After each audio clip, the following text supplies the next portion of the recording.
வணக்கம். நான் மதன் பேசுறேன். என் பின்னாடி ரெண்டு வேப்ப மரம் தெரியுதா பாருங்க. ஒன்னு பெருசா இருக்கு, ஒன்னு சிறுசா இருக்கு.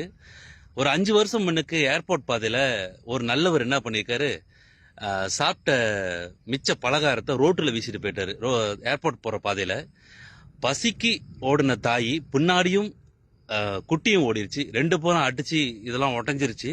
நான் தான் எடுத்து புதைச்சேன். 2ம் செத்து போச்சுங்க. இது அம்மாக்கு ஞாபகமா புதைச்சேன். இது பிள்ளைக்கு ஞாபகமா அந்த மரத்தை புதைச்சேன். என்னோட டிக்டாக்ல போய் பாருங்க இருக்கும்.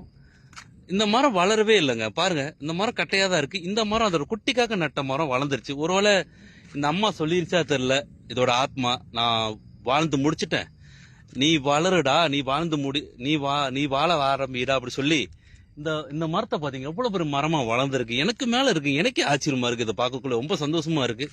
இந்த மரத்துல பிராணிகள் தான் வாழுதுன்னு நினைச்சேன். அணில், இந்த மாதிரி பறவைகள், காட்டு நாய்கள்லாம் பார்த்து தூக்குன்னு நினைச்சேன். ஆனா நம்ம மனிதர்களும் இது வைத்தியத்துக்காக பயன்படுத்துறாங்க. இதே இந்த பிராணி எடுத்து வரலனாக்கா ரோட்ல அஞ்சுராயி நாத்து அடிச்சு புழு மிச்சு, இதுதாங்க நான் அர்த்தமுள்ள இறப்பாதான் இந்த மிருகத்துக்கு உண்டாக்கி இருக்கேன் தெரியுங்களாங்க. ரொம்ப ஆச்சரியமாக இந்த மரம் வளரவே இல்லை. இந்த மரத்தை பாத்தீங்கன்னா அவ்வளவு அழகா வளர்ந்துருக்குன்னு சூப்பருங்க. உண்மையிலே இறைவனுக்கு தான் நன்றி சொல்லணும்.